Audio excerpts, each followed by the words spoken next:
Y nos vamos a ir a días. Washington otra vez, Sí. esta vez con un mexicano, para ver qué nos dice sobre... Así es, vamos a conversar con Santiago Ginebra Campillo, licenciado en Administración Pública por la Universidad Anáhuac en México y también experto en políticas públicas de la Universidad de Chicago. Muy buenos días y gracias por atendernos.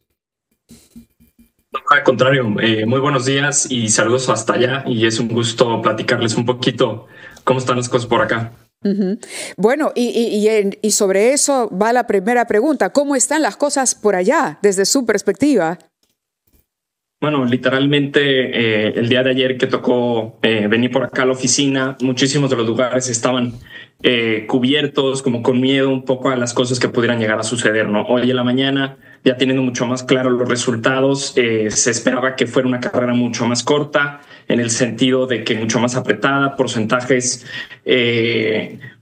muy peleados. O sea, se estaba hablando inclusive que a finales de la semana íbamos a tener respuestas, y la verdad es que desde ayer en la noche ya se tenía una película muy completa de lo que iba a ser el desenlace de esto, ¿no? Y mucho se habla en política que forma es fondo, y desde ahora sí que el cuarto de guerra de Kamala Harris se empezaron a mandar esas señales en donde no salía a dar la voz, ¿no? Entonces ese mismo impacto es el que llama la atención, ¿no? Y empezó a mandar esas señales en donde Donald Trump empezó a figurar en el colegio electoral, ¿no? Sí, por lo que dice usted, debemos concluir que la mayor parte de las encuestas que nos hablaban de la elección, sin duda más reñida de la historia de los Estados Unidos, se han equivocado. Porque en realidad hay una diferencia en el voto popular de cerca del 8%, 70 millones el uno contra 65 millones el otro en el voto popular. Y esto naturalmente se refleja en el colegio electoral. ¿Por qué se han equivocado de esa manera las encuestas, pese a que tenemos ahora muchos más medios técnicos para conocer la opinión de los electores?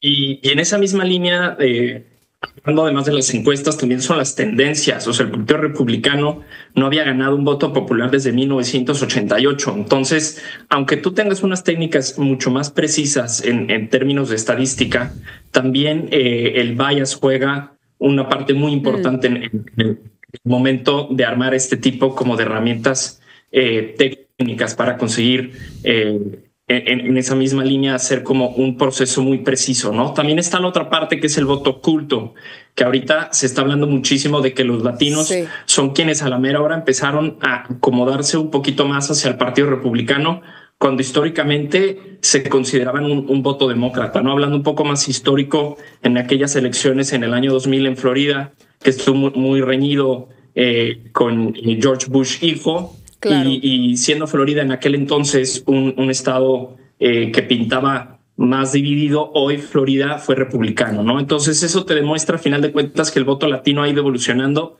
y hoy acompañó mucho más a los republicanos que antes. Claro, sin duda, porque ya, claro, estamos hablando de generaciones de inmigrantes, ¿no?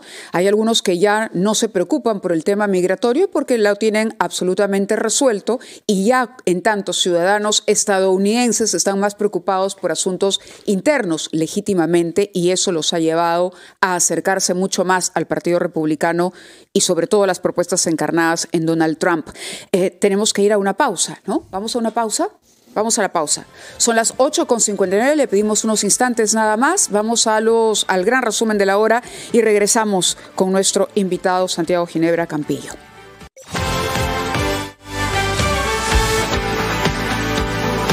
Bueno, estamos conversando desde Washington con Santiago Ginebra, que es mexicano y que es una persona con experiencia en el Congreso y en la institucionalidad política de los Estados Unidos. Ha hecho declaraciones Barack Obama diciendo que hay que dejar que el proceso siga su curso, pero parece que está un poco desactualizado, ¿no? Él no sabía si la victoria de Trump estaba confirmada o no. ¿Qué posición parece razonable que asume el Partido Demócrata, pese a que lo que vemos hasta ahora es un poco extraño? Por ejemplo, el silencio de Kamala Harris, que no ha asistido a las reuniones de ayer y no se ha pronunciado hoy. Es extraño. ¿Cuál es el futuro a mediano plazo para el Partido Demócrata según su punto de vista? Es más, creo que en política forma es fondo. Y como lo comenté en la intervención anterior, ese silencio que se está viviendo está dando a entender muchísimo en el que no esperaban que este resultado fuera tan boyante a favor de los republicanos, ¿no? En este sentido estamos pensando o se está viviendo desde Washington ese movimiento de los engranes hacia qué pasaría con un carro completo de los republicanos.